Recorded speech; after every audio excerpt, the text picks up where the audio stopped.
Ay, magandang araw sa ating lahat. Munting kaalaman niya pala. Nako, eto po, bilang na araw daw po ng ICC po. No, talagang pagipit po ang nangyayari sa kanila. Bakit po natin ito talaga pinupuntirya ngayon, no? Kasi po, ang pag-asa po talaga ng bayan, tandaan niyo, alam naman natin nangyari kay Tatay Digong. At alam natin, kahit papalitan si Marcos, mahihirapan makalabas si Tatay Digong. Ha? Yun na nga lang may sakit siya doon, interim release, hindi pa napagbigyan. Sabi nga ng chismis, kung nabayaran daw di umano ng gobyerno natin ng ICC halimbawa, mahihirapan talagang ilabas si Tatay Digong. Yeah? Pagpalagay natin si Sara, di ba? Sabi nga ni Sara nakaraan, kahit siya nakaupo, hindi makakalabas natin si Tatay Digong, di ba? Ganun kahirap po ang sitwasyon ng Tatay Digong. Kasi po talagang may mga nagpupush po dyan. Di ba? Kita nyo naman si Trinelli napunta pa doon. Di ba? Ngayon, walang ibang pag-asa kundi ang buwagin ang ICC na napipinto, no, nasabi nila, bilang na ang araw, no? Kasi ito po, balita po, mga Google ay pinagbawalan na, no? Mahirap to kasi dapat pag prosecutor ka or isa kang official ng ICC, may official Google account ka o may official mga website ka, email. Pero ang ginawa yata tinanggal na, no? Hindi natin alam ba kasi Meta baka lang utusan ni Trump na alisin ang page nila ay wala na. Wala silang access na. Di ba? Yan ang mahirap.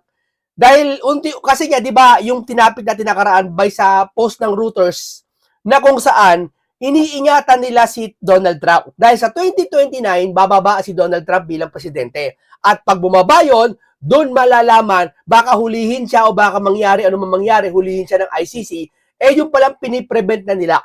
At pangalawa, si Benjamin Netanyahu, oo, sabi ko sa inyo, mga DDS, walang kinalaman yung paggawa ni Trump ng sanction sa ICC dahil kay Pangulong Duterte. Pero sa gagawin ni Donald Trump po, may epekto po kay Pangulong Duterte, di ba? Oh, yung pala, ito pala, bago ko 'yan. Baka makalimutan ko. Ang pinaka biggest donors pala ng ICC ay Japan. Ngayon, hanggang ngayon pala tahimik ang Japan tungkol diyan. Di ba sabi ko si Trump nagagalit sa mga yata, sabi na lahat ng kumakampi yata sa ICC nagagalit o maaaring magalit o masanction, no? Ngayon, tahimik pa ang Japan ngayon. Hindi ko alam kung ano kasi, ikaw ba naman, isang bagay na yung friend mo na si Netanyahu, Prime Minister ng Israel, isa-sanction mo, i-warrant of arrest mo, hindi pa pala si Trump. Ngayon, baka si Trump, ganyan, gawin din sa kanya sa 2029 ng ICC. So, sabi niya, prevention better than cure. Diba? Ipe-prevent na niya. So, ano yung bagay na para ma-prevent niya, mapigilan ng ICC? Siyempre, maaari, gaya ito, walang internet yata o Google, no? Pati mga, ako, tinanggal na, visa, bate kay Harry Roque. No? Maaari, siyempre, ang pinaka-naisip ng iba, sino ba ang nagpopondo dito? Siyempre, ang biggest donors, Japan. O, ibig sabihin, mapapaisip sila, teka muna, ito ang bubuhay. Ikaw ang pala ang kumbaga ikaw ang pinaka-financer nito, parang gano'n isa parang gano'n, ikaw pinakamalaking donor. So, ibig sabihin, tumatakbo to dahil sa'yo. Hindi natin alam kung anong gagawin ni Trump sa Japan sa pakikipag-usap niya na ito ay, kasi yung Britanya, di ba, babawasan yung pondo ng ICC. Ngayon, ayaw parang tigilan si Netanyahu na arestuin kahit ang Israel nag-motion na yata sila o nag-ano na yata, hindi tinanggap. So, ibig sabihin, yung Britanya, maaaring mag-back out yun ng pondo. Alisin na tayo. At iba pang bansa, di ba, nag-withdraw na? Yari na. Di ba? Ngayon, ganito. Sabi po dito basahin po natin na biggest pala, nananatiling tahimik ang Japan sa utos ni Trump na parusahan ang mga kawani ng ICC.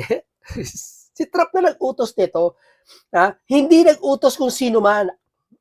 Hindi mga judges ng ibang bansa nag-utos. Si Trump mismo nag-utos ng ICC parusahan. Di ba? Hindi pumirma ang Japan sa pagsanib ng pahayag na inilabas ng 79 na bansa at rehiyon na kumukundina sa utos ehekutibo ng Pangulo Donald Trump ng US na parusahan ang mga kawani ng International Criminal Court.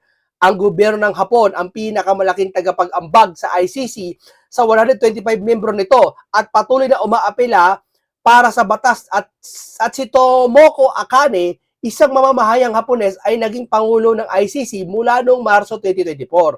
Ngunit hindi sumama sa Tokyo ng 79 na miyembro ng pagsasalip sa pahayag upang maiwasan ang pagkagalit ni Trump at ang panig ng US. Di ba? Napakasama ng tiyempo, sabi ng isang mataas na opisyal na tanggapan ng punong ministro. Ang utos ehekutibo ay inilabas noong Pebrero sa isang araw bago summit sa Washington sa pagitan ng punong ministro Shigeru Ishiba at Trump. Nilagda ni Trump ang utos bilang tugon sa pag-issue sa ICC ng mga warrant of arrest noong Nobyembre para kay punong ministro Benjamin Netanyahu ng Israel at iba pa dahil umano'y mga krimen ng digmaan at iba pa mga kaso ng kaugnay tunggalian ng teritoryo at Palestina na Gaza. Agad na naglabas ng pahayag si Akane na kinokondena ng aksyon ni Trump bilang isang seryosong atake at mga estadong miyembro ng ICC sa pandaigdigang kaayusan batay sa tuntunin ng batas. Sumang-ayon ng ilan sa loob ng pamahalaan ng Hapon na sentimento ni Akane. Hindi katanggap-tanggap ang utos ng ehekutibo, sabi ng isang opisyal ng Ministry ng Ugnayang Panlabas. Dagdag pa ng isang opisyal ministeryo, dapat natin bilisan ang pagprotekta sa ICC. Kaba? Dapat daw bilisan ang pagprotekta sa ICC? Bakit ganon? Alam mo kasi pag pinoprotekta mo ang ICC, parang pakiramdam ko, may sarili kang agenda na may papadampot si ganito, kakampihan mo yan para pag hindi ka pinansin sa bansa mo, sa kanya may papadampot. Katulad na nangyari kay Trilling. Hindi siya pinapansin dito sa bansa na to kasi niya para may Trilling na, doon siya tumakbo sa ICC. Ngayon, pabor na pabor din sila sa ICC. Siyempre, mga ibang pinklawan, mahal na mahal ang ICC. Di ba? Parang ganon. Gayunman ang nagpasya ang gobyerno ng Japan na huwag sumali sa pahayag ng pagkokondena upang maiwasan ang pagkagalit ni Trump at pag-udyok sa kanya na bigyan presyon ang Japan o gawing target ang mga parusa ni Akane. Sinabi ng isang opisyal ng Ministry ng Ugnayang Panlabas na ang pagpananaw ng mayorya sa gobyerno ay tumugon ng tahimik at maingat. Tinanong ni Foreign Minister Takeshi Iwaya kung bakit hindi sumali ang Japan sa pagsahib sa pahayag na isang kumperyasang balitang noong Pebrero 12. Nais kong pigilan at pagtalakay sa proseso ng negosasyon dahil ito ay isang diplomatikong palitan, sabi ni Iwaya. Binigyan din niya patuloy na sinusuporta ng Japan ang ICC upang matiyak ang pananaig ng bata.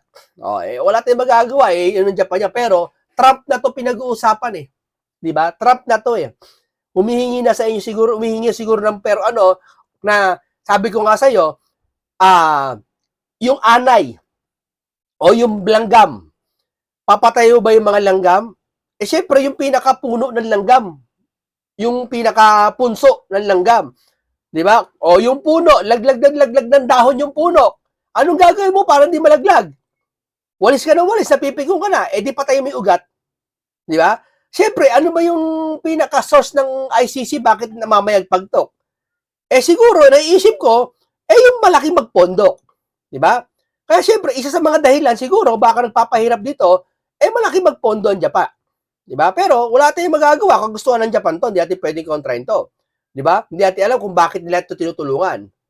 Sinabi ni Philip Osten, isang profesor ng international na batas kriminal na si Keio University nang hindi pagdala ng Japan sa pahayag ng pagsalib ay nagpakondena ay maaari itunurin ng pahiwatig na pagsang-ayon sa mga hindi pangkakatwirang pag-atake laban sa ICC. Bakit hindi pag sila umatake sa kagaya ng kay Pangulong Duterte na huwag tayo lumayo, ha? Interim release, matanda na 80 anyos, hindi na makalakad, alos ulianin na. Ayaw niyong palayain, ha? Tapos naniniwala kayo, di ba sabi ni Harry Roque, ang pinagbatayan nyo ay yung news. Saan nyo nadampot nyo? Ba't news Bakit? Yung ba mga ebidensya ng mga pinklawa, pati mga lateral pinaniniwalaan nyo? Na, kayo, one-sided kayo, bias kayo. Di ba? Bias ang ICC. Di ba? Kaya ganon. Sinabi ni Austin na bagamat nauunawaan ng Japan ang maingat na pagpapatuloy sa pakikipag-ugnayan ng Estados Unidos, dapat ito makapagdala ng isang malakas na mensahe suporta para sa ICC nang hindi sumasali sa pahayag ng pagkondena. Wala tayong magagawa, kagustuhan ng Japan yan. Pero opinion ko sa Japan, sana po kung ang layunin nyo para pabor kayo sa ginagawa ng ICC para patas sa batas, pero tignan nyo rin sana po yung ginagawa ng ICC na halos hindi makatao kagaya na kay Pangulong Duterte. Biruin mo, bibisita lang yung kamag-anak o kasi Senator Dante Marcoleta sa kanila, hindi nila pinababas bibisita. Pangalawa, interim release. Di ba? Hindi nila mapagbigyan yung tao. Hindi nga. I-justify nyo rin kahit minsan po, sana. Pero wala tayong magagawa. Opinion kasi anong gusto na kasi ng Japan yun eh. Kung totoo man yung binasa natin, gusto ng Japan yun na tulungan ng ICC dahil sa malalim dahilan siguro nila. No, pero ang kasagutan pa rin ito, syempre, ayaw ni Trump na makakasuhan si Netanyahu. Di ba? Talagang kumikilos siya. Pride niya yan eh. Kung nagkataon niya si Pangulong Duterte nakaupo, tutulungan niya yun. Hindi kasi nakaupo si Duterte ngayon eh. Pero maliban na lang kung si Duterte mag-request, baka pakinggan siya. O kaya isang araw, mapakinggan siya ni Trump. O ay maisip siya ni Trump, tulungan siya, di ba? Pero sa Japan, wala tayong magagawa dyan kung talagang sila ang biggest donor. Wala naman kasi ginagawa ang Japan na masama para sa akin eh. Kaya hindi ko sila pwedeng donor na naman sila. Hindi naman sila sinabi na, sige, ICC, kasi nasa ICC pa rin ang pass siya eh. Di ba? Kaso nga lang, syempre, nasa kanila gagaling yung donor, isa sa mga dahilan kung bakit ang ICC namamayagpag. Di ba? Okay, ito. Ito pa. Dali. Ito, tingnan natin to ulit. Ito, tingnan natin to. Dali Ito. May mamaya na, painggan natin to muna painggan natin to.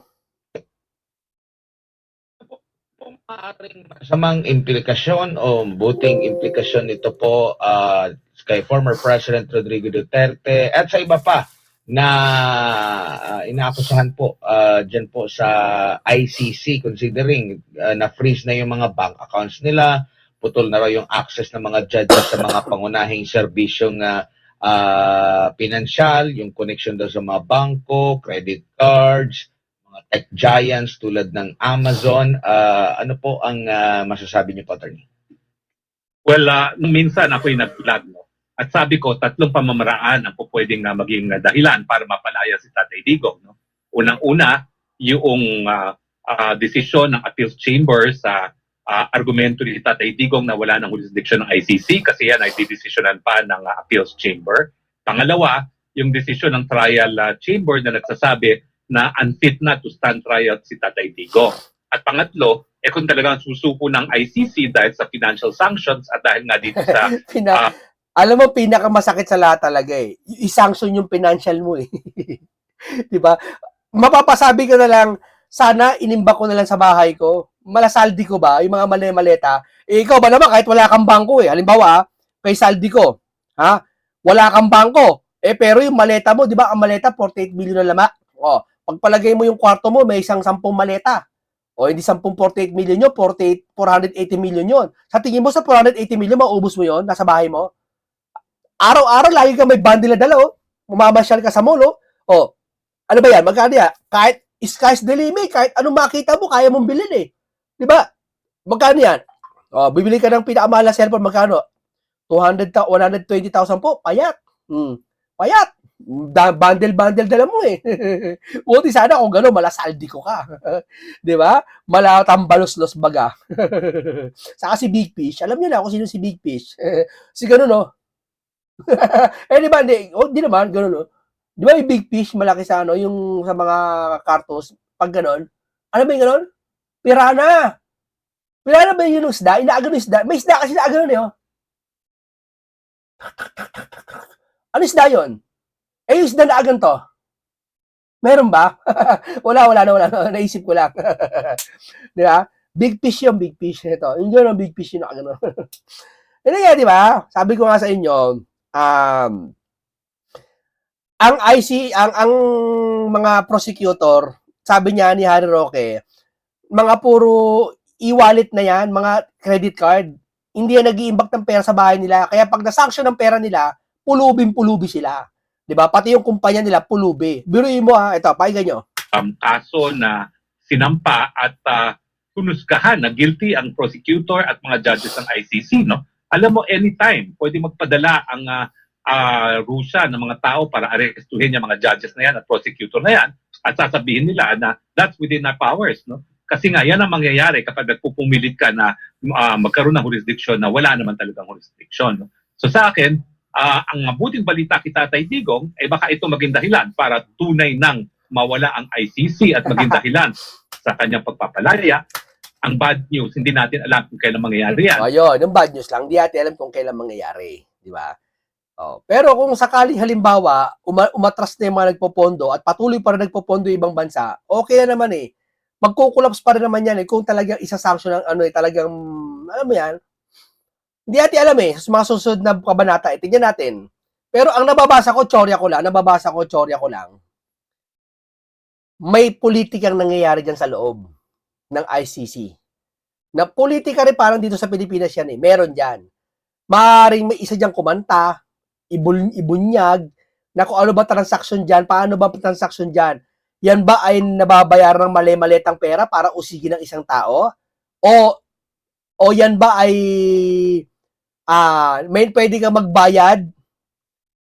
O hindi, marami, hindi natin alam eh, mga katanungan eh, no? Maaring ganyan eh. Dahil si Tatay Digong naman ay 80 anyos na. Ang Russia ba, meron ba silang batas, attorney, or legal ba sa kanila yung mga extraordinary rendition para kagaya sa Amerika? Well, yan ang ginawa ng ICC. Nagbulag-bulagan doon sa pakikidnap at pagpapadala sa ICC at sinabi nila, baliwala yan, no? Dahil ang importante, mabigyan sila ng karapatan na depensa ng sarili nila. No? So ang Russia, pwede rin gamitin yung ganyang argumento. Ginagawa yan ng Amerika, ginagawa yan ng Pilipinas, tinotolerate yan ng Netherlands at ng EU, so dapat pwede rin nilang gawin. Kaya nga sinasabi ko, the golden rule, kung ang Europa ayaw nila na dukutin na lang ang kanilang mamamayan para litisin sa iba't ibang jurisdiction, huwag din sila maglitis ng tao gaya ng Tatay Digong na dinukot at dinala dyan sa... Ito common sense ha, common sense na lang ha. Common sense. Sige, palagay natin talaga, doon na yon. Nagkaso si Triniling sa ICC. At talagang may warrant of arrest ang ICC sa kanya kay Tatay Digong. Sige. Sabi niya sa cellphone daw. Sige, palagay natin may kaso siya. Pero sa tingin nyo, ICC, may karapatan, may tama ba yung ginawa ng Pilipinas sa kanya? Hindi nyo naman dinastify na sa tanging, basta mahuli nyo yung tao, makarating sa inyo, pabor na kayo kahit anong paraan ginawa. Paano pala kung sa paraan si Duterte ginawa sama-samang bagay? Kagaya, hinuli siya. Hindi nakapag-motion. Papayag kayo mga ICC, di ba? Tapos hihilin siya ng pansamantalang interim release. Ayaw nyo.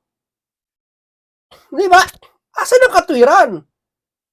Parang yung title nyo, International Criminal Court.